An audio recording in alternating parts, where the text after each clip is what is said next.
Astaghfirullah. Bismillahirrahmanirrahim.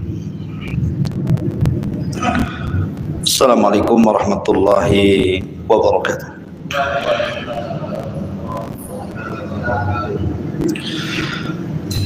Alhamdulillah wassalatu wassalamu ala Rasulillah wa ala alihi wa sahbihi wa mawalah wa la hawla wa la quwata illa billahi wa ba'du. Kita lanjutkan kajian kita masih membahas Siratul Mustafa alaihi salatu wassalam. Kalau minggu yang kita menjelaskan tentang sejarah hijrahnya Nabi sallallahu alaihi wasallam, maka malam ini kita akan membahas tentang apa yang dilakukan Rasul sesampainya di kota Madinah. Ma'asyiral muslimin yang dimuliakan Allah Subhanahu wa taala, ada 3 pembahasan, mudah-mudahan cukup waktunya. Pertama, bicara tentang pembangunan masjid di kota Madinah. Kemudian yang kedua, muakhatul muhajirin wal ansar, mempersaudarakan orang-orang muhajirin dan juga orang-orang ansar. Dan yang ketiga, al-muahadatu bainal muslimin wal yahud, perjanjian antara orang-orang muslim dan juga orang-orang Yahudi kota Madinah. Ini dulu yang kita akan bahas karena banyak persoalan yang harus kita bahas ketika Rasul sampai di kota Madinah. Ma'asyiral muslimin yang dimuliakan Allah Subhanahu wa taala, kita tahu bahwa ketika Nabi sallallahu alaihi wasallam hijrah dari Mekah ke kota Madinah,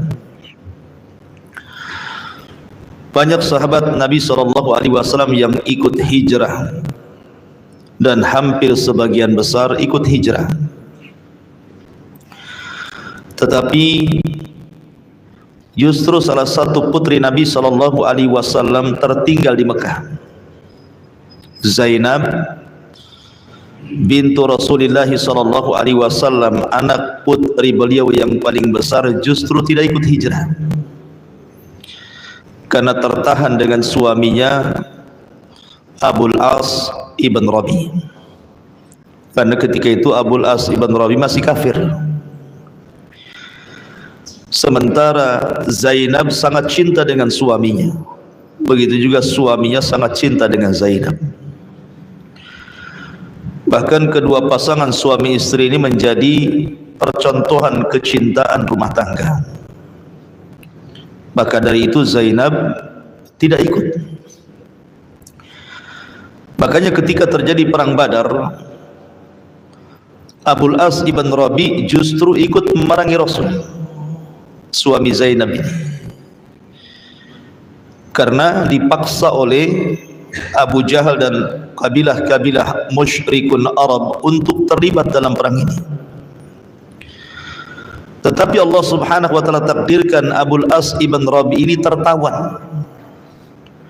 Dan ketika itu kebijakan Abu Bakar yang didengar Rasul adalah setiap tawanan Badar maka mereka harus ditebus oleh keluarganya jika ingin bebas. Kalau tidak ada tebusan, yang bisa membaca dan menulis maka mengajari anak-anak kaum muslimin untuk membaca dan menulis. Dan yang tidak kedua-duanya maka akan jadi budak Nabi dan para sahabatnya.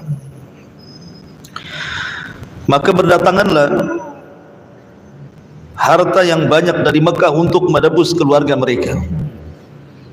Lah ketika Zainab mengetahui bahwa suaminya tidak mungkin bebas kecuali dengan harta tebusan, sementara dia tidak punya apa-apa, Akhirnya kemudian Zainab hanya melirik kalung yang pernah dihadiahkan kepadanya oleh Khadijah, ibunda tercintanya, saat pernikahannya dengan Abul As ibn Rabi.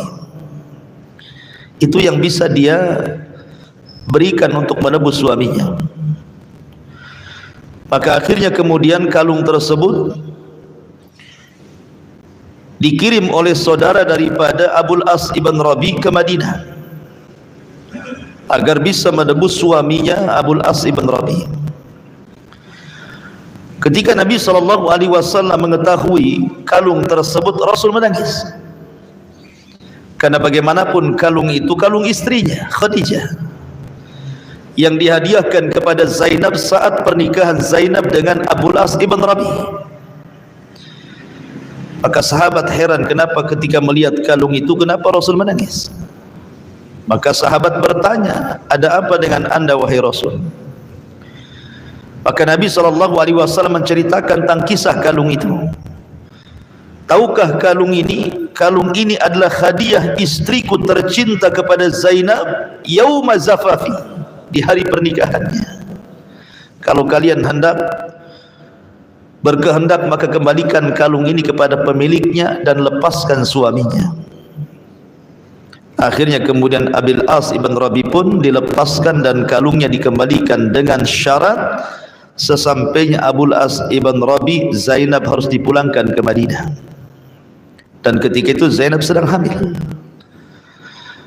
Kemudian ketika Zainab hendak dipulangkan, dihadang oleh tentara Abu Jahal karena ketakutan, akhirnya keguguran. Maka kemudian setelah itu Zainab berhasil dikembalikan ke Madinah. Tapi kemudian sampai di kota Madinah, Zainab pun sakit akibat kegugurannya. Dan akhirnya kemudian melemah badannya, sering sakit-sakitan, dan sebab itulah dia meninggal dunia. Maka setahun setelahnya Abul As karena terpikir istrinya ikut meninggal juga. Tetapi intinya bahwa para sahabat Nabi SAW ikut hijrah ke kota Madinah. Lah ketika Nabi SAW bersama Abu Bakar Siddiq radhiyallahu anhu dan sahabat yang lainnya sampai pertama kali di sebuah tempat namanya Quba, tepat pada tanggal 12 di bulan Rabiul Awal tahun 13 setelah diangkat beliau menjadi Nabi dan Rasul. Sampailah Rasul di Quba di sebuah kabilah namanya kabilah Bani Amr ibn Auf. Di sini Rasulullah SAW singgah selama beberapa hari. Kemudian Nabi SAW berhenti di Quba ini beberapa hari karena beberapa alasan. Salah satunya karena kebaikan orang-orang Ansar di Quba, sehingga Rasul ingin membalas kebaikan mereka. Karena Rasul itu tidak akan melupakan kebaikan orang. Kemudian yang kedua, Nabi SAW membuat masjid, dan ini masjid pertama yang dibangun Rasul di Madinah, namanya Masjid Quba.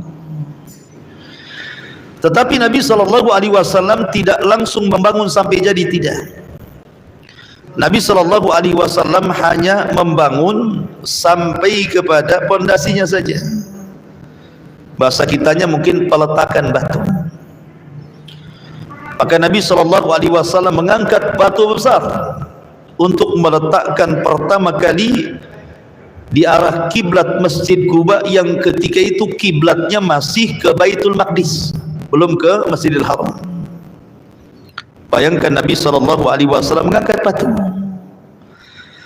sehingga para sahabat ketika datang melihat Rasul mengangkat batu, kata para sahabat, ya Rasulullah, anda duduk saja istirahat. Kata Nabi SAW, tidak. Kalau engkau ingin mengangkat batu, ambil batu yang lain. Nabi SAW berikan teladan di sini.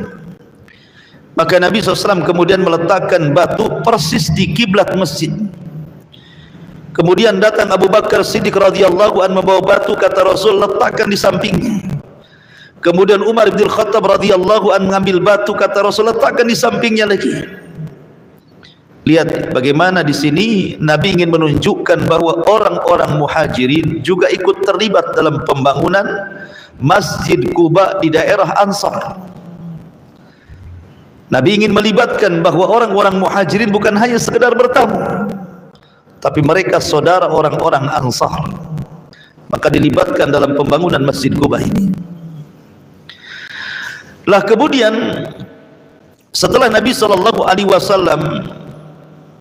beberapa hari di Kuba, dan masjid itu hanya diletakkan saja batu-batunya, dan inilah masjid yang pertama kali diletakkan di atas asas takwa, sehingga Allah Subhanahu wa taala firmankan di dalam surah Al-Baqarah, afaman ussisa bunyanuhu ala taqwa minallah wa ridwan.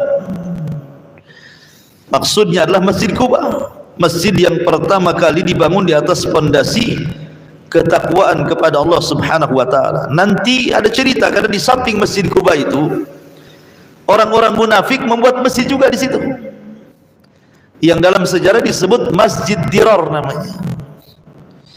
Masjidnya orang-orang munafik. Jadi ada seseorang namanya Abu Amir Ibn Auf dari kabilah Ansar juga. Dia termasuk orang munafik, sakit hati dengan Nabi SAW. Akhirnya setelah perang Hunain dan kaum muslimin dimenangkan, Abu Amir Ar-Rahib ini yang dulunya pernah masuk agama Nasrani kemudian pura-pura masuk Islam,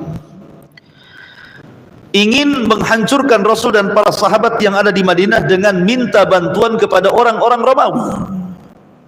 Dan Romawi kali itu agamanya Nasrani. Bekerja sama dengan orang-orang Romawi untuk membawa pasukan besar agar mengepung Rasul dan para sahabat yang ada di kota Madinah. Tetapi orang-orang Romawi menyarankan agar orang-orang munafik membuat semacam markas untuk mengintai Nabi SAW, memecah belah kaum muslimin dan begitu seterusnya.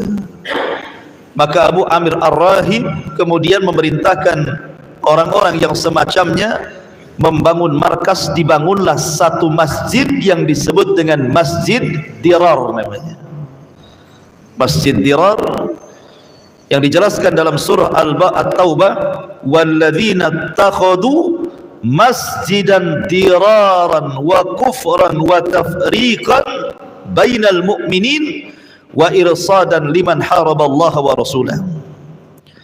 Di mana Allah Subhanahu wa taala sifatkan dalam surah At-Taubah ayat 107 itu, dan orang-orang yang mereka membangun Masjid Dirar, masjid yang memadaratkan kaum muslimin untuk agenda kekufuran, memecah belah kaum mukminin dan mengintai-ngintai kaum muslimin. Ya. Akhirnya kemudian setelah perang Tabuk, sebelum berangkat perang Tabuk, orang-orang munafik ini pura-pura datang kepada Rasul supaya singgah di masjid mereka, agar Rasul mendoakan keberkahan. Rasul hanya menjanjikan, iya, nanti setelah kedatangan aku dari perang Tabuk. Maka Nabi SAW pun akhirnya berangkat ke Tabuk. Peperangan yang luar biasa Tabuk itu karena melelahkan. Tetapi dengan izin Allah Subhanahu wa taala, Rasul memenangkan perang Tabuk dan pulang dengan kegemilangan kemenangan yang luar biasa.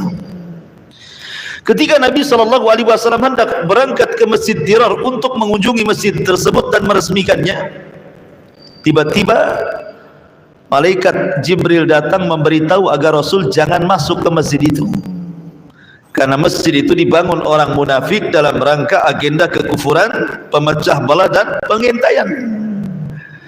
Maka Rasulullah SAW merintahkan para sahabat untuk menghancurkan dan membakar Masjid Dirar itu. Maka dihancurkanlah dan dibakarlah Masjid Dirar, masjid yang bersebelahan dengan Masjid Quba. Tetapi Masjid Quba ini masjid yang pertama dibangun sebelum Masjid Nabawi. Lah ketika Nabi SAW hendak berangkat dari Quba setelah meletakkan asas batu pondasi Masjid Quba, maka Nabi SAW kemudian di waktu duha berangkat. Di tengah jalan antara Quba dan Madinah itu kan sekitar 10 kilo kurang lebih. Rupanya Nabi SAW dijamu oleh kabilah Salim ibn Auf, yang masih juga kerabatnya kabilah Amr ibn Auf. Jadi ada dua kabilah, satu dari Khazraj, satu dari Aus, dan dua-duanya kabilah Ansar. Sehingga Nabi SAW ketika berangkat dari Kuba ke Madinah, kemudian berangkat di waktu duha, tepat di hari Jumat, maka Rasul singgah di kabilah namanya kabilah Salim ibn Auf. Disitulah Nabi SAW melakukan pertama kali solat Jumat bersama para sahabatnya sesampainya Rasul ke kota Madinah. Solat Jumat pertama kali bersama para sahabatnya di dalam kabilah Salim ibn Auf. Maka kemudian setelah Rasul solat di tanah yang luas tersebut, belum ada bangunannya, yang kemudian setelah itu diletakkan bekas solat Jumatnya Rasul, kemudian yang belakangan dibangun masjid yang disebut dengan Masjid Jumat namanya. Jadi di sini sudah ada cerita 3 masjid. Masjid Kuba yang dibangun di atas takwa, yang kedua Masjid Dirar, masjidnya orang-orang munafik yang dibangun di atas agenda kekufuran, pemecah belah kaum muslimin dan pengintaian. Kemudian dibangun lagi ada namanya Masjid Jumat di sebuah lembah namanya lembah Konunan ya kalau nggak salah. Disitulah dibangun Masjid Jumat yang kemudian di masa Khulafaur Rasyidin kemudian juga dilebarkan, kemudian di masa kekhilafahan raja-raja Bani Umayyah, Bani Abbasiyah kemudian dilebarkan sampai kepada era Saudiyah sekarang. Ma'asyiral muslimin yang dimuliakan Allah Azza wa Jalla, yang jelas bahwa yang pertama kali masjid dibangun Rasul sallallahu alaihi wasallam adalah Masjid Kuba. Masjid Kuba, Kuba itu asalnya nama sumur. Jadi dalam kabilah Amr ibn Auf itu ada sumur dan orang-orang menyebutnya Kuba, sumur tersebut. Akhirnya kemudian Nabi SAW membangun masjid di sebelah sumur itu. Maka setelah itu orang-orang menyebutnya Masjid Kuba sampai hari ini. Masjid itu disebut Masjid Kuba yang ketika itu kiblatnya masih menghadap Baitul Maqdis. Karena peralihan kiblat itu 6 bulan setelah Rasul tinggal di Madinah. Jadi Nabi SAW tidak tenang karena kan setiap hari bermuamalah dengan orang-orang Yahudi. Sementara orang-orang Yahudi pun kalau beribadah menghadap ke Baitul Maqdis. Jadi seolah-olah ada kesamaan antara ibadah kaum muslimin dengan ibadah orang-orang Yahudi, sama-sama berkiblat ke Baitul Maqdis. Maka Nabi SAW selalu menatap langit, seolah-olah Nabi SAW meminta kepada Allah agar kiblat dialihkan dari Baitul Maqdis ke Baitullah Al-Haram. Maka Nabi SAW akhirnya doanya dikabulkan.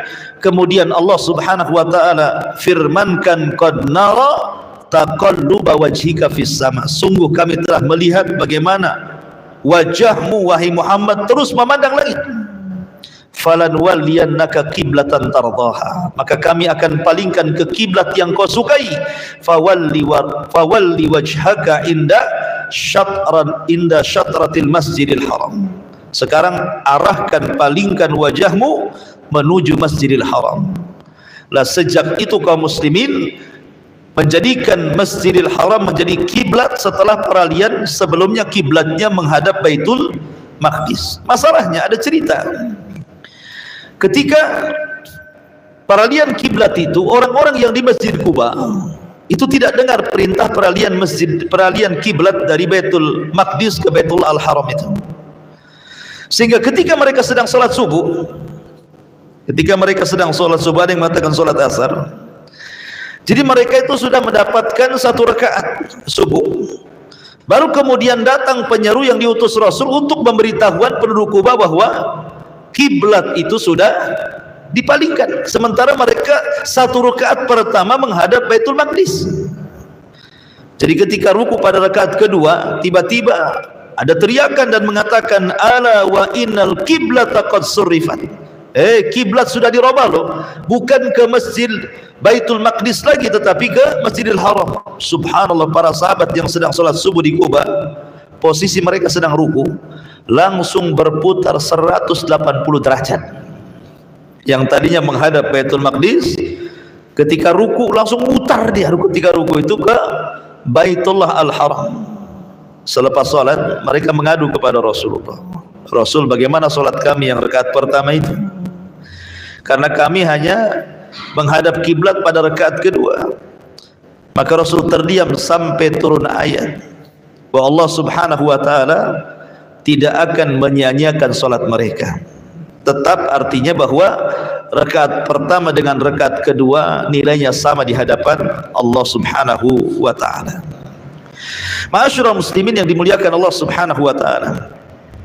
Maka dari sini ada faedah besar kenapa Nabi sallallahu alaihi wasallam membangun Masjid Quba, dan itu masjid pertama yang dibangun Nabi sallallahu alaihi wasallam di kota Madinah. Belum lagi Rasul punya Masjid Nabawi. Dan Masjid Quba ini sangat dicintai Rasul karena Bani Amr ibn Auf ini banyak berjasa kepada Nabi sallallahu alaihi wasallam. Ketika Rasul sampai di Quba disambut dengan meriah oleh mereka, dan Rasul melihat wajah kebahagiaan yang terpancar di wajah-wajah orang-orang Quba. Makanya Rasul setelah kemudian menetap di kota Madinah, setiap Sabtu beliau berkunjung ke Quba, setiap Sabtu, karena cintanya dengan penduduk Quba. Sampai-sampai Nabi sallallahu alaihi wasallam bersabda tentang keutamaan Masjid Quba ini, barang siapa yang berwudu di rumahnya kemudian berangkat ke Masjid Quba dan melakukan salat 2 rakaat, maka pahalanya sama dengan umrah. Makanya nanti antum kalau seandainya Allah takdirkan haji ataupun umrah, kemudian datang ke kota Madinah berziarah, sempatkan datang ke Masjid Quba dan sempatkan di situ salat 2 rakaat, karena pahalanya sama dengan umrah. Bahkan Umar bin Khattab radhiyallahu anhu mengatakan, kana Nabi sallallahu alaihi wasallam ya'ti Masjid Quba kulla sabtin masyian wa rakiban, wa kana Abdullah ibni Umar yaf'aluh. Adalah Nabi sallallahu alaihi wasallam setiap Sabtu datang ke Quba, baik jalan kaki dari Madinah ke Quba, itu kan jauh 10 kilo ikhwan, ataupun terkadang naik kendaraan. Dan yang meniru perbuatan Rasul adalah Abdullah bin Umar radhiyallahu anhu, karena dia sahabat yang paling meniru Nabi sallallahu alaihi wa ala alihi wasallam. Ma'asyiral muslimin yang dimuliakan Allah Subhanahu wa taala. Dari sini kenapa Nabi sallallahu alaihi wasallam membangun masjid? Kenapa? Karena masjid itu tempat di mana seseorang bisa meningkatkan iman dan takwa. Dan masjid itu adalah sarana untuk merekatkan ukhuwah Islamiyah. Semua kegiatan di zaman Nabi itu semua berporos di masjid. Semua di masjid, tidak ada di luar masjid. Belajar di masjid, latihan perang di masjid, nyambut kabilah di masjid, mendamaikan orang di masjid, menghukumi orang di masjid, semua di masjid. Jadi fungsi masjid itu luar biasa di zaman itu. Di zaman sekarang tidak. Di zaman sekarang ada masjid itu hanya untuk sholat 5 waktu saja. Habis sholat 5 waktu dikunci pula pintunya. Alasannya apa? Takut kotak infak hilang Ustaz, kipas-kipasnya hilang.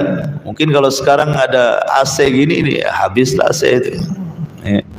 Makanya masjid sekarang ini sudah tidak menjadi tempat aman. Kalau dulu tempat yang paling aman itu masjid, ya sekarang sak masjid pun tidak aman. Dulu orang datang ke masjid ini kalau maling ingin tobat, ini ke masjid ingin maling. Di zaman sekarang ini aneh gitu. Jadi penjahat itu ke masjid ingin tobat, masuk masjid jadi penjahat. Semua diambil.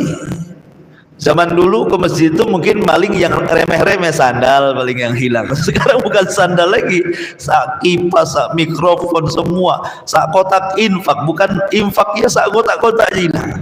Kalau makanya banyak kotak infak dirantai sekarang ya. Ma'asyiral muslimin yang dimuliakan Allah Azza wa Jalla. Maka di sini ada faedah tentang masalah masjid. Masjid ini ikhwan adalah obat yang bisa mengobati penyakit hati. Orang kalau stres, Orang kalau ditimpa masalah, kalau ingin selesai masalah datang ke masjid. Masjid ini rumah sakit jiwa sebenarnya. Yang bermasalah dengan kejiwaan datang ke masjid. Karena masjid itu tempat yang bisa menenangkan jiwa. Tidak ada tempat yang bisa menenangkan jiwa kecuali masjid. Antum percuma ke dokter, psikiater atau kemana, atau ke Barelang, ke pantai, itu sebentar saja tenangnya. Kalau ingin betul-betul tenang, datang ke masjid, berdoa kepada Allah Azza wa Jalla, lakukan ibadah, disitulah akan datang cahaya ketenangan. Dan masjid ini sekali lagi pusat seluruh kegiatan. Jadi saya anjurkan di masjid ini kalau bisa buat kegiatan banyak-banyak. Karena Rasul menjadikan poros kegiatan Islam itu semua di masjid. Sampai ke latihan jihad, memanah, berpedang itu semua di masjid. Tapi kalau sekarang latihan pedang memanah di masjid disangka teroris. Ini masjid nyetak teroris katanya. Ya. Ma'asyiral muslimin yang dimuliakan Allah Subhanahu wa taala. Allah Subhanahu wa taala berfirman di dalam Al-Qur'an surah At-Taubah, innama ya'muru masajidallah man amana billahi wal yaumil akhir ila akhiril ayat. Jadi barang siapa yang memakmurkan masjid, memakmurkan masjid itu macam-macam. Pertama, al-hassu ala bina'il masajid wa imaratiha. Berusaha seseorang itu membangun masjid. Jadi kalau ada pembangunan masjid, cobalah antum terlibat di situ. Tidak punya uang membantu, punya tenaga, sumbangkan tenaga. Tidak harus antum itu menyumbang masjid sampai jadi biaya antum, tidak. Walaupun antum nyumbang satu sak semen, satu lonjor besi gitu ya, satu gerobak kerikil atau pasir, itu sudah dianggap antum sedang membangun satu istana di sorga. Karena bahasa Rasul, man bana lillahi baitan walau kamifhasi qitah. Barang siapa yang membangun satu rumah di bumi, maksud masjid, walaupun seperti sangkar burung, banallahu lahu baitan fil jannah, Allah bangunkan baginya istana di surga. Apa maksud dari sini? Masa bangun masjid seperti sangkar burung? Orang aja nggak masuk, burung aja yang masuk. Maksudnya di sini artinya, walaupun antum tidak banyak menyumbang, hanya satu sak semen, satu lonjor besi, satu gerobak koral, itu maksudnya di sini. Jadi walaupun tidak banyak, tapi antum ikhlas dalam rangka menyumbang, tidak punya biaya, antum sumbang dengan tenaga, itu sama. Berarti kita sedang membangun satu rumah di surga. Dan ingat bahwa investasi di surga itu jauh lebih berharga dibandingkan investasi di dunia. Ada sebuah hadis yang mengatakan, man ahabba, barang siapa, gimana lafadznya, barang siapa yang cinta berjumpa dengan Allah, man ahabba liqa Allah ahabballahu liqa'ah. Barang siapa yang cinta berjumpa dengan Allah, maka Allah akan cinta berjumpa dengan dia. Wa man kariha liqa Allah karihallahu liqa'ah. Siapa yang benci berjumpa dengan Allah, maka Allah benci berjumpa dengan dia. Apa maksudnya hadis ini? Maksudnya begini, kalau orang sudah detik-detik sakaratul maut, sementara sebelum datangnya wafat kepada dia, dia investasikan semua dunianya untuk akhiratnya. Dia bangun di akhirat istana, dia bangun di akhirat taman-taman sorga, dia bangun di akhirat sungai-sungai sorga, dia bangun di akhirat bermacam-macam keindahan sorga. Sehingga ketika dia sakaratul maut, dia cinta berjumpa dengan Allah dan ingin segera mati. Kenapa? Karena ingin segera pulang ke istananya, ingin segera pulang ke rumahnya, ingin segera pulang ke taman-taman yang sudah dibuatnya. Tapi kalau seandainya investasinya lebih banyak di dunia, tidak ada satupun dia investasi akhirat, maka ketika saat-saat detik sakaratul maut dia benci berjumpa dengan Allah. Kenapa? Karena dia harus meninggalkan rumahnya, Dia harus meninggalkan rumahnya, dia harus meninggalkan kebunnya, dia harus meninggalkan kekayaannya. Sementara setelah meninggal tidak ada lagi kekayaan yang akan dikejarnya. Makanya dia benci berjumpa dengan Allah, Allah pun benci berjumpa dengan dia. Maka penting seseorang itu menginvestasikan untuk akhiratnya. Jadi memakmurkan masjid yang pertama dengan cara membangunnya. Yang kedua, al-hathu ala dhihab ilal masajid was-salati fiha. Berusaha untuk datang ke masjid, berziarah ke masjid, beribadah di masjid. Karena Nabi SAW bersabda, man tawadda'a fa ahsana al-wudu'a thumma kharaja 'amidan ila salati fa innahu fi salati ma kana ya'midu ila salati wa innahu yuktab lahu bi ihda khutwataihi hasanah wa yumha anhu bil ukhra sayyi'ah. Kata Nabi SAW, siapa yang berwudu kemudian dia perbaiki wudunya, ingat wudu itu separuh solat. Kalau wudunya tidak beres, solatnya pun tidak beres. Makanya Rasul mengatakan at-tuhuru syatrul iman, kebersihan itu bagian separuh bagian iman. Artinya wudu itu separuh bagian solat. Jadi kalau wudunya saja nggak beres, macam mana solatnya mau beres? Maka perbaiki wudunya. Jangan sampai ada anggota badan wudu itu yang tidak terkena basuhan. Kata Rasul, wailun lil aqabi minan nar. Celaka bagi anggota tubuh yang tidak terkena air wudu dengan api neraka, kata Rasulullah. Makanya perbaiki wudu, fa ahsana wudu'a. Kemudian dia keluar, sengaja memang niatnya menuju masjid untuk salat. Maka ketika dia berwudu di rumahnya, memperbaiki wudunya, kemudian niat ingin berangkat ke masjid untuk salat, maka selama dalam perjalanannya antum dianggap sedang salat. Dianggap pahala salat itu padahal belum salat. Dan lebih daripada itu akan dicatat baginya dua langkah yang berbeda setiap langkah-langkah kaki kita. Satu langkah menghapuskan dosa, satu langkah mengangkat derajat kita. Subhanallah, ya. Sampai Nabi SAW memberikan pahala yang besar kepada orang yang datang ke masjid. Kemudian yang ketiga, al-hathu ala tandifil masajid wal inayati biha.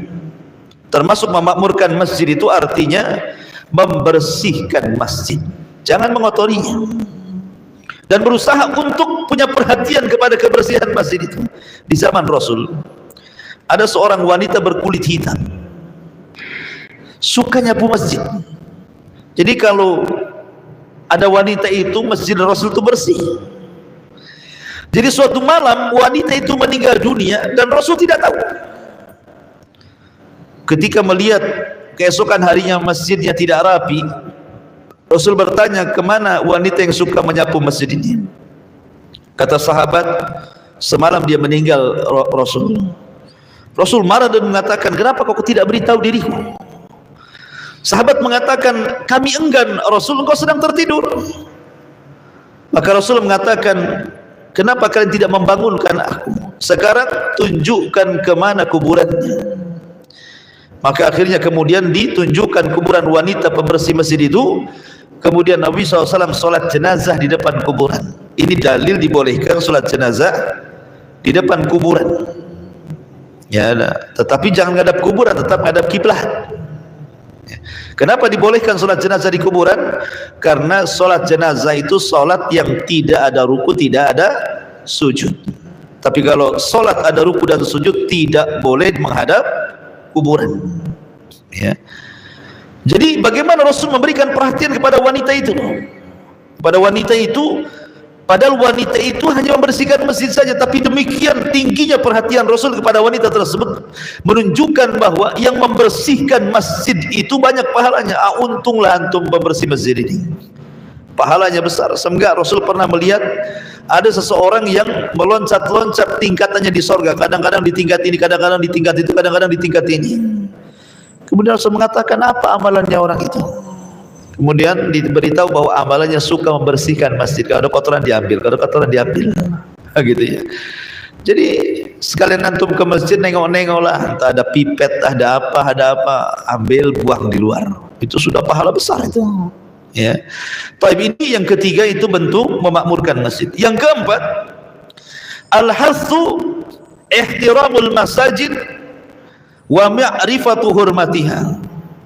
Berusaha untuk memuliakan masjid dan mengetahui kemuliaan masjid. Artinya begini, masjid ini baitullah, rumah Allah. Maka jangan sampai kemudian seseorang itu melakukan hal-hal yang dilarang di dalam masjid, seperti jual beli masjid. Enggak boleh. Bahkan Rasul mendoakan siapa yang melakukan jual beli di masjid, maka katakan kepadanya semoga Allah rugikan jual belinya. Enggak apa-apa tuh ngomong gitu. Atau orang yang hilang handphone di masjid, kemudian mengumumkan kehilangan barangnya hilang di masjid, antum doakan semoga enggak ketemu barangmu, gitu ya. Karena masjid bukan tempat barang hilang. Ya. Enggak boleh seseorang mengumumkan hilang handphonenya di masjid, dompetnya di masjid, karena enggak boleh itu. Masjid itu enggak mungkin ada orang berjubah jahat di situ. Makanya dulu ada kisah di Masjidil Haram, orang yang berzina dalam Ka'bah itu namanya Isaf dan Nailah, dari kabilah Jurhum. Jurhum itu dulu penguasa Arab, karena kabilahnya istri daripada Ismail alaihi salatu wassalam. Ismail itu menikah dengan salah satu wanita Jurhum. Kemudian Jurhum ini kalah perang oleh kabilah Khuza'ah, dan kabilah Khuza'ah ini dipimpin oleh Amr ibn Luhai. Amr ibn Luhai ketika memimpin Mekah dan sekitarnya, setelah kabilah Jurhum kalah, akhirnya kabilah Jurhum pun memendam sumur Zamzam, khawatir direbut oleh Khuza'ah, sehingga akhirnya sumur Zamzam sempat menghilang ratusan tahun, baru diketemukan oleh Abdul Muttalib. Lah, pembesar Khuza'ah ini namanya Amr bin Luhai, dialah yang pertama kali merubah agama Ibrahim menjadi agama syirik. Kemudian dia pun safar ke Syam. Rupanya di Syam ada orang nyembah berhala, ditanya, ini untuk apa berhala kalian sembah? Kemudian tunjukkan, nih yang berhala ini fungsinya ini, fungsinya ini, fungsinya ini, fungsinya, sampai ketika dia mendengar adapun yang ini disyaratkan kepada Hubal, dia bisa mendatangkan hujan. Maka Amr bin Luhai terpikir, ini yang kita butuhkan di Mekah. Di Mekah susah air. Maka diambillah patung Hubal, dibawa dari Syam ke Mekah, diletakkan dalam Ka'bah. Itu patung pertama yang diletakkan di Ka'bah, itu namanya Hubal. Lah, ada patung namanya Isaf dan Nailah. Isaf dan Nailah ini orang Jurhum jatuh cinta, ingin kawin, tak mau sama keluarganya. Akhirnya kemudian keduanya sepakat untuk haji. Hajilah keduanya. Ketika jemaah haji sedang kosong, tidak ada yang tawaf di zaman itu, di zaman jahiliyah kan, masuk dia ke dalam Ka'bah, berzinah pula dalam Ka'bah. Akhirnya Allah kutuk dia jadi batu. Kemudian setelah dikutuk jadi batu, kedua-duanya diletakkan, satunya di sofa, satunya di marwah, supaya jadi pelajaran nih, siapa yang menghilangkan kehormatan Masjidil Haram akan seperti ini. Tetapi setelah kemudian era tauhid hilang, kabilah Jurhum sudah kalah dengan Khuza'ah, datang era kesyirikan, malah patung yang tadinya dianggap untuk menjadi sebuah pelajaran bagi orang-orang yang menghina Masjidil Haram, malah disembah patung itu. Orang-orang jahiliyah, namanya jahiliyah. Jahiliyah itu bodoh, orang jahil. Jelas dua-duanya itu dikutuk jadi batu karena berzina, malah disembah pula, bernadar di situ, nyembeli di situ. La haula wala quwata illa billah. Artinya bahwa kita harus paham kehormatan masjid, apa larangan-larangan masjid, tidak apa yang tidak boleh lakukan di masjid, apa yang harus dilakukan di masjid, kita harus paham. Karena itu bentuk kita memakmurkan Masjid Allah Subhanahu wa ta'ala. Intinya bahwa yang pertama, Nabi SAW tugas pertama di kota Madinah apa? Membangun masjid. Kemudian tugas yang kedua, Nabi SAW mulai muakhatul muhajirin wal ansar, mempersaudarakan orang-orang muhajirin dan ansar. Ingat ikhwan, al-ukhuwah islamiyah, persaudaraan dalam Islam itu sangat dibutuhkan. Kalau tidak, maka akan menghilangkan kekuatan. Kalau orang sudah bercerai-berai, maka akan menghilangkan kekompakan, dan kekompakan ketika hilang maka menghilangkan kekuatan. Kita akan lemah jadinya. Maka penting orang itu merapatkan barisan. Ukhuwah itu artinya menyatukan hati dengan hati dan jiwa dengan jiwa. Makanya yang dilakukan Rasulullah SAW setelah membangun masjid adalah ukhuwah. Ya, ukhuwah. Nanti bagaimana ceritanya Rasul membangun Masjid Nabawi, nanti mungkin minggu depan lah, kan ini panjang kisahnya. Kita langsung masuk kepada bab bagaimana Rasul mempersaudarakan orang-orang Muhajirin dan Ansar. Di dalam Islam, Nabi SAW bersabda, la yu'minu ahadukum hatta yuhibba li akhi ma yuhibbu li nafsi. Tidak sempurna iman, la yu'min, tidak beriman. Artinya bukan kafir, tidak beriman di sini. Maksudnya tidak sempurna imannya. Sama dengan kalimat la salat bi hadratit ta'am. Tidak ada salat bagi yang dihidangkan makanan. Artinya kalau seandainya sudah dihidangkan makanan kemudian antum sholat, tidak dianggap sholatnya, bukan begitu. Maksudnya tidak sempurna sholatnya. Orang kalau lapar dihidangkan makanan malah sholat. Kenapa tidak sempurna? Nanti sholatnya ingat makanan. Allah, karena antum sudah lihat makanannya masalahnya. Allahu Akbar, ingat rendang. Kan gitu, ingat rawon gitu. Karena nampak gitu, sudah nggak makan gitu ya. Kata Rasul, makan dulu baru sholat. Tetapi kalau seseorang kemudian langsung sholat, bukan berarti tidak dianggap sholatnya tidak sempurna sholatnya, karena khusyuknya terganggu. Lah sama dengan lafaz la yu'min, tidak beriman, maksudnya bukan kafir tapi tidak sempurna imannya gitu maksudnya. Orang ini tidak sempurna imannya sampai dia bisa mencintai saudaranya sebagaimana dia mencintai dirinya sendiri. Imam Syafi'i, Muhammad ibn Idris Asy-Syafi'i rahimahullahu ta'ala mengatakan bahwa ukhuwah Islamiyah itu memiliki alamat, memiliki tanda. Apa tanda ukhuwah itu? Kata Imam Syafi'i 3. Kalau ada antum berkawan, kemudian kawan antum punya 3 ciri ini, memang kawan itu cinta dengan kita. Tapi kalau kawan itu tidak punya ciri yang 3 ini, berarti dia kawan-kawanan saja, pura-pura saja kawan kita, padahal bukan kawan kita. Apa ciri-cirinya? Yang pertama, an yasudda hajatahu. Yang kedua, kata Imam Syafi'i, wa an ya'tadhira khalalahu. Kemudian yang ketiga, wa an yaghfira zallatahu. Pertama, an yasudda hajatahu. Jadi ketika kita sedang susah, dia selalu sudah ada di samping kita membantu kita. Tanpa kita bercerita kesusahan kita, kawan kita sudah paham. Karena ada kawan itu sudah tahu kita susah, pura-pura tak tahu, ada kan? Apalagi udah nampak susah, jangan dekat-dekat, nanti pinjam uang pula. Gitu ya. Justru kita ini sebagai kawan, ini kesempatan membantu saudaranya. Tidak perlu dia menunggu minta bantuan, kita sudah paham. Itu berarti kawan tuh. Itu yang dirasakan para sahabat Nabi SAW, Muhajirin dan Ansar, seperti itu. Kemudian yang kedua, wa an ya'tadhira khalalahu, banyak memberikan uzur kalau dia melakukan kesalahan. Imam Syafi'i pernah sakit, dijenguk oleh muridnya, sakitnya parah, nggak bisa bangkit Imam Syafi'i, saking parahnya sakitnya. Didoakanlah sama muridnya, qawwallahu dha'faka ya imam, qawwallahu dha'faka ya imam. Kalimat qawwallahu dha'faka ya imam itu ada 2 makna. Makna yang pertama, qawwallah, semoga Allah mengangkat, dha'faka, kelemahanmu, penyakitmu, artinya semoga engkau sembuh. Makna yang kedua, qawwallahu, artinya semoga Allah menguatkan kelemahanmu, disuruh makin parah sakitnya. Jadi ini satu kalimat tetapi memiliki 2 makna berbeda. Bisa diartikan semoga sembuh penyakitmu, bisa diartikan semoga parah penyakitmu. Imam Syafi'i sambil senyum mengatakan, apa kau katakan? Kau suruh aku bertambah penyakitku, katanya kan.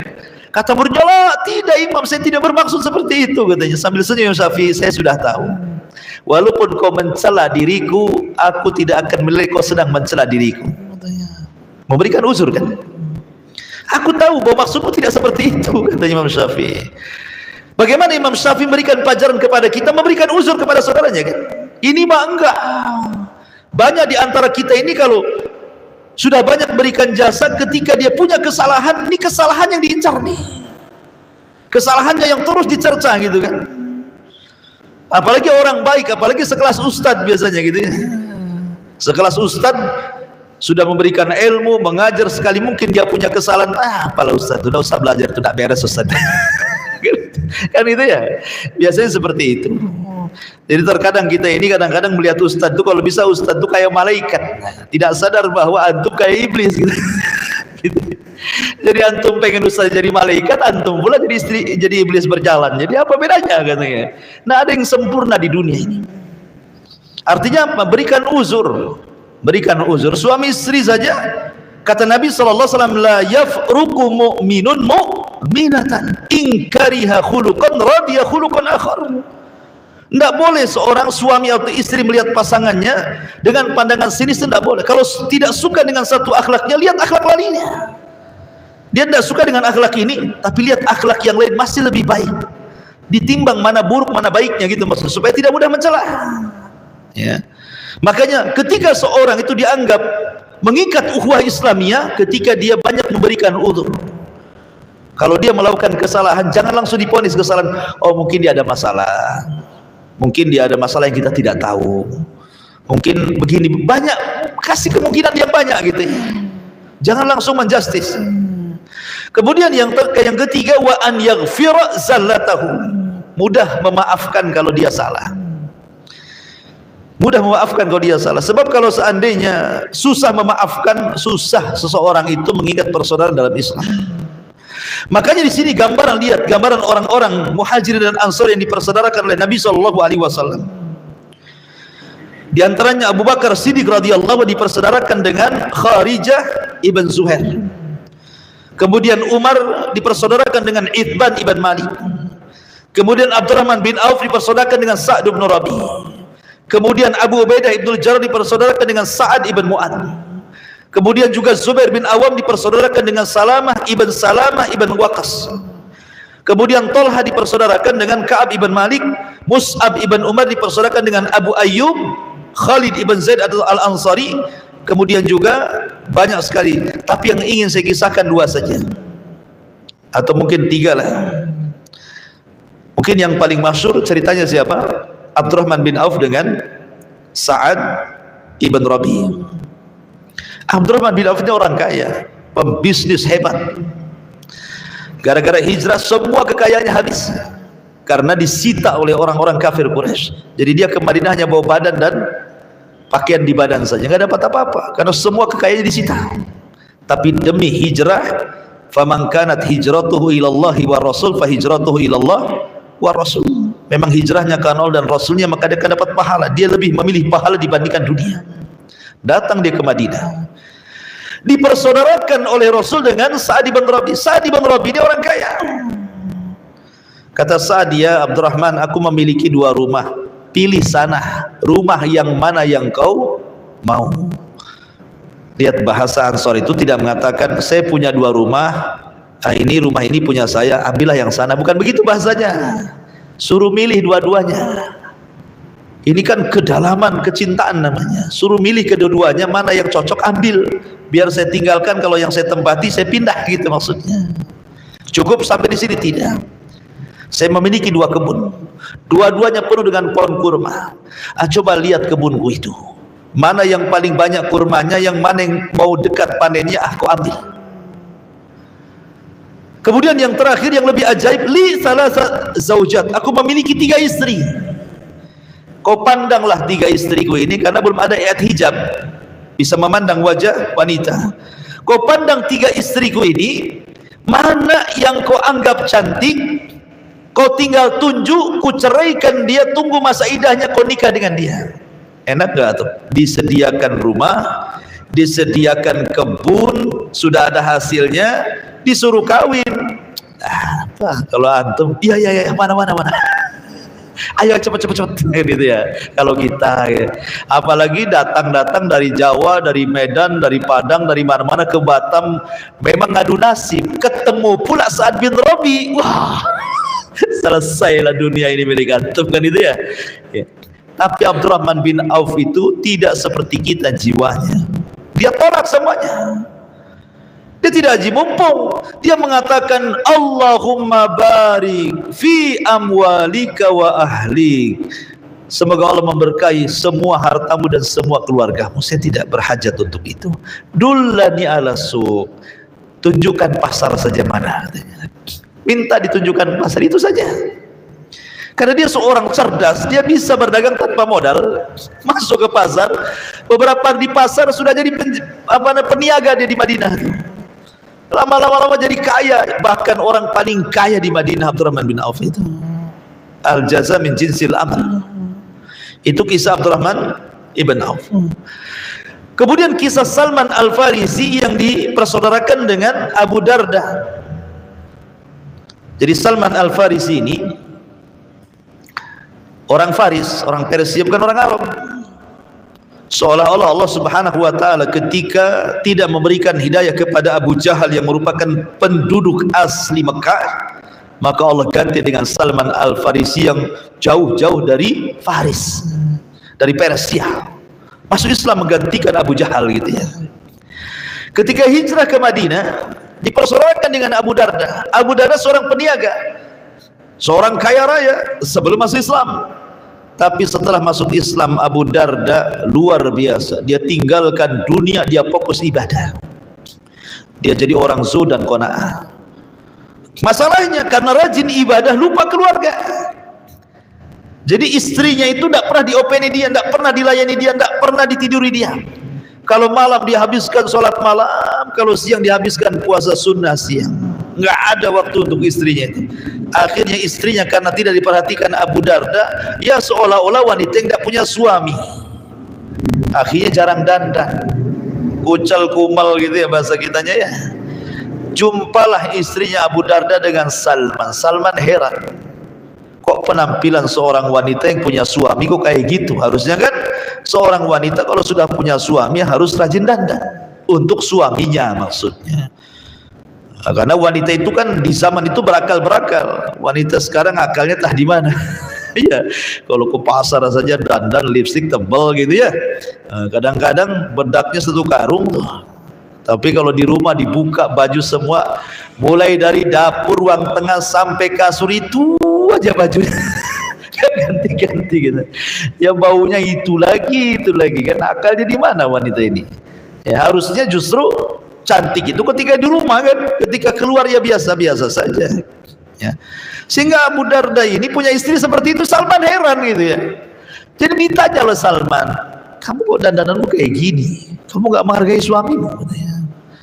Kata istrinya, ya Salman, inna Aba Darda laisa lihajah. Salman, Abu Darda itu sudah gak berhajat kepadaku, ngapain saya dandan katanya kan. Tidak perlu dandan-dandan lah. Gimana kalau malam dia sibuk sholat, kalau siang sibuk puasa, kapan dia ngurus diriku katanya.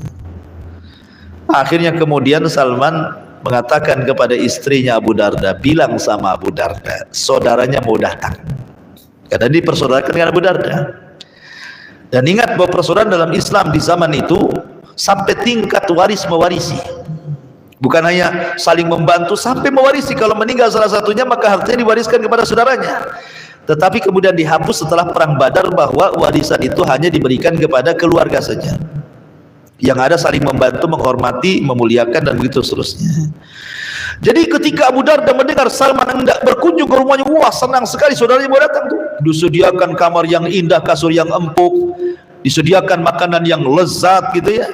Kemudian ketika bertandang Salman di siang hari, kata Abu Darda, makanlah Salman. Makan enak. Kata Salman, tidak, kau harus juga makan. Kata Abu Darda, saya sedang puasa. Tidak, kau harus makan. Kalau kau tidak membatalkan puasamu, saya tidak akan makan. Akhirnya makan juga, menghormati tamu. Malam harinya juga sama. Salman tidak mau tidur, begadang aja kan. Kata Abu Darda, tidurlah wahai saudaraku. Tidak, kalau kau tidur di sampingku, aku mau tidur.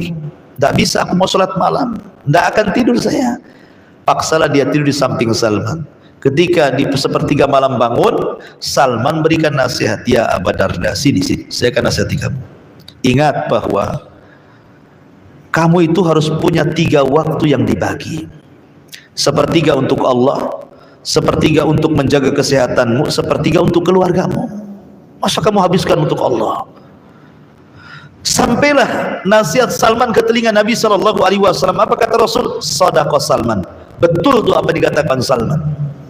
Sejak itulah maka Abu Darda berubah 100%. Ya kan? Dan dia baru mendapatkan ketenangan ketika diberikan nasihat oleh Salman Al-Farisi. Ini kisah Salman dengan Abi Darda.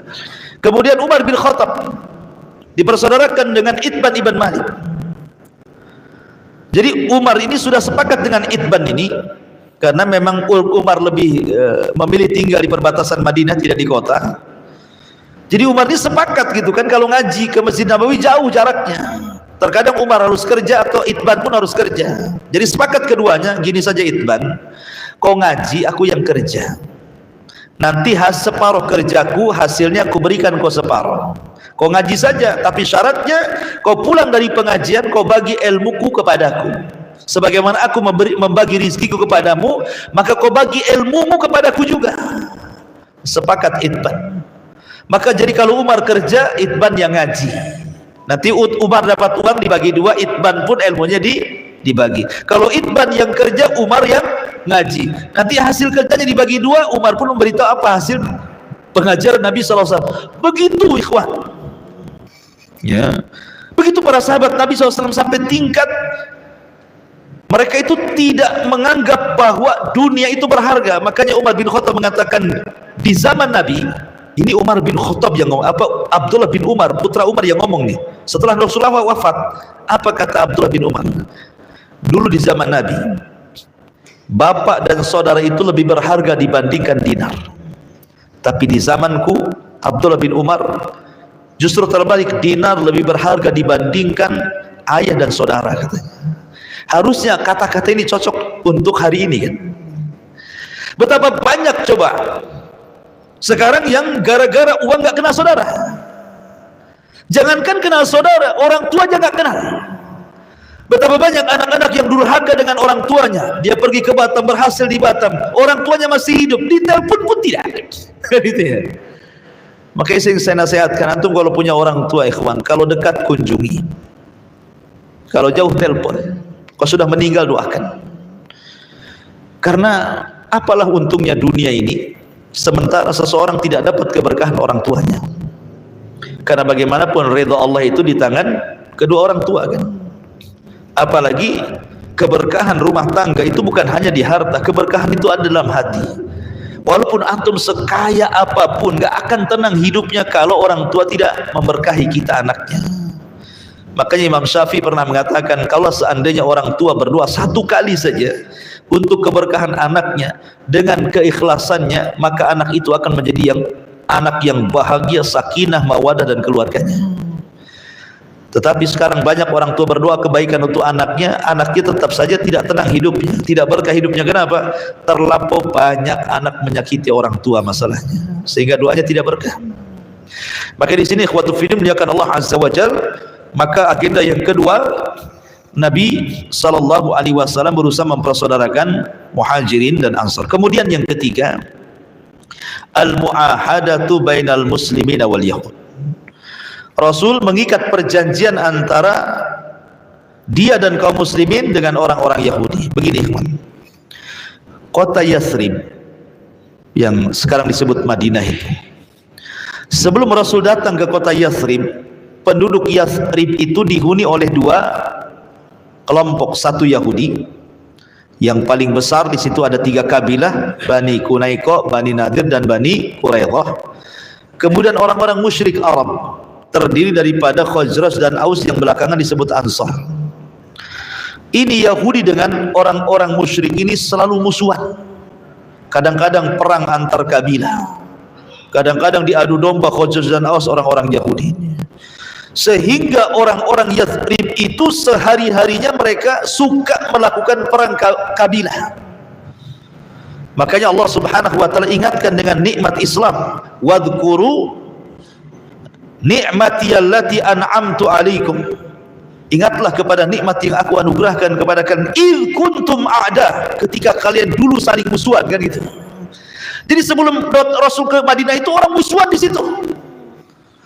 Tapi dengan datangnya Rasul sallallahu alaihi wasallam, kemudian diciptakan persaudaraan antar umat beragama dan antar umat seagama, baik dengan Yahudi atau Nasrani yang minoritas, ataupun orang-orang Muslim dengan orang-orang musyrik Khazraj dan Aus, yang belakangan Khazraj dan Aus masuk Islam kemudian bergabung menjadi Ansar Nabi. Maka Nabi berhasil kemudian mendamaikan peperangan yang setiap hari dilakukan orang-orang Yahudi kepada Khazraj dan Aus. Bahkan Nabi SAW membuat semacam piagam perdamaian yang disebut dengan piagam Madinah. Tidak boleh saling menyerang, tidak boleh saling menyerang, tidak boleh saling bermusuhan, tidak boleh saling sikat sikut sana sini, harus berdamai, saling membantu macam-macam. Bahkan Rasul mengatakan, kenapa kalian harus berselisih sementara jalan yang kita lalui jalan yang sama, pasar yang kita berjual beli pasar yang sama, air yang kita ambil juga sumber air yang sama. Harusnya kita menciptakan sebuah kondisi yang kondusif, jadikan Yathrib ini semacam negara berbasis kota. Akhirnya kemudian sepakat, Rasul punya usul seperti itu, sepakat satu kota Madinah setuju. Dari situlah Rasul membuatkan satu piagam yang disebut piagam Madinah. Nah, terjadilah di sini perjanjian antara orang Islam dengan orang Yahudi. Tapi sayang orang-orang Yahudi berkhianat. Akhirnya satu persatu kabilah itu diusir, sampai akhirnya mereka terusir sampai ke Khaybar. Dan belakangan mereka pun masih berkhianat, maka digempurlah Khaybar. Disebut perang Khaybar, perang terakhir melawan orang Yahudi, ya kan? Tetapi Nabi SAW berusaha berbuat baik. Itulah indahnya Islam. Indahnya Islam itu saling berpegang tangan di situ antara orang Islam dengan orang-orang Yahudi. Dan Nabi SAW selalu menunjukkan akhlak yang mulia, sehingga sebab itulah orang-orang Ansar masuk Islam. Ya. Makanya Rasul mengatakan, innama bu'itsu liutammima makarimal akhlak. Aku diutus untuk menyempurnakan akhlak manusia. Rasul terkenal akhlaknya di kota Madinah, baik kepada orang-orang musyrik, baik kepada orang-orang yang beriman, ataupun orang-orang kafir dari kalangan Yahudi dan Nasrani. Dan orang-orang Nasrani banyak masuk Islam. Tapi orang-orang Yahudi, subhanallah, memang degil otak mereka, persis seperti Bani Israel yang suka membunuh para nabi dan mendustakan para nabi. Maka Yahudi Madinah pun sama. Ketika pimpinan mereka Abdullah ibn Salam masuk Islam, Abdullah bin Salam itu habrul Yahud, termasuk kiainya Yahudi. Jadi orang-orang Yahudi Madinah kalau minta fatwa itu kepada Abdullah bin Salam. Saking cerdasnya Abdullah bin Salam karena menguasai banyak buku yang dibaca, makanya dia dapat hidayah masuk Islam. Kemudian Abdullah bin Salam ditanya oleh Rasulullah, wahai Abdullah bin Salam, bagaimana kalau seandainya kau umumkan keislamanmu kepada orang-orang Yahudi, siapa tahu mereka masuk Islam? Kata Abdullah bin Salam, tidak mungkin Rasulullah. Mereka itu umat yang keras kepala. Gak percaya, buktikan. Akhirnya dibuktikan, orang Yahudi dikumpulkan. Kemudian Abdullah bin Salam sembunyi. Kemudian Rasul berceramah di orang-orang Yahudi, menanyakan bagaimana Abdullah bin Salam menurut kalian. Oh, dipuji Abdullah bin Salam itu sayyiduna wa ibnu sayyidina. Oh, dia anak tuan kami, dia tuan kami, anak tuan kami. Dia orang yang paling baik di antara kami, anak orang paling baik di antara kami. Pokoknya dipuji habis. Kata Rasul, kalau gitu sini kau Abdullah bin Salam. Muncul di Abdullah bin Salam. Tiba-tiba Abdullah bin Salam bersyahadat, asyhadu an la ilaha illallah wa asyhadu anna Muhammadar Rasulullah. Tiba-tiba orang Yahudi mengatakan, Abdullah bin Salam orang yang paling buruk, anak dari orang yang paling buruk. Habis diangkat, dijatuhkan orang Yahudi. Subhanallah, sampai seperti itu. Makanya ketika di zaman Rasul mulai sampai kepada sampai 10 tahun di kota Madinah berdakwah, bisa dihitung dengan jari orang Yahudi masuk Islam itu. Kenapa orang Yahudi itu hasadnya kuat kepada orang Islam sampai hari ini? Makanya kalau antum lihat surah Al-Baqarah yang bercerita tentang Bani Israel, itu sebenarnya Allah ingin mengingatkan orang-orang Yahudi Madinah dengan mencerita tentang kisah-kisah Bani Israel di zaman dulu, bagaimana Allah berikan nikmat kepada mereka, gitu kan. Tapi orang-orang Yahudi kota Madinah itu degil, sampai-sampai Rasul mengatakan, kalau kamu tetap seperti ini, maka engkau akan menerima dosa orang-orang setelah engkau. Ketika mereka menolak Islam, maka akan diikuti Yahudi sampai hari ini. Jadi dosa-dosa Yahudi hari ini itu bawaan dari dosa-dosa Yahudi di zaman Nabi. Sementara Rasul mengatakan, man sanna sunnatan sayyi'atan fala wizruha wa wizru man amila ba'dahu la yanqusu min auzarihim syai'a. Siapa memberikan contoh yang buruk diikuti orang, maka dia dapat dosa dan dosa orang yang mengikutinya tanpa mengurangi dosa mereka sedikit pun. Ya. Ma'asyiral muslimin yang dimuliakan Allah Azza wa Jalla, inilah diantara sebagian kecil tugas Nabi SAW di kota Madinah. Masih panjang ya, karena memang 10 tahun di kota Madinah itu banyak peristiwa yang akan kita ceritakan nanti, bagaimana Rasul di kota Madinah. Wallahu a'lam bishawab. Taib, sebelum saya tutup, kalau ada yang bertanya silakan.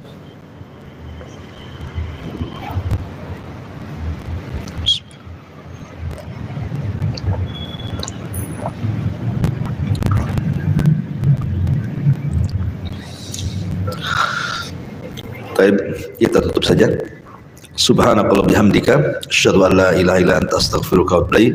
Allahu ta'ala. Assalamualaikum warahmatullahi wabarakatuh.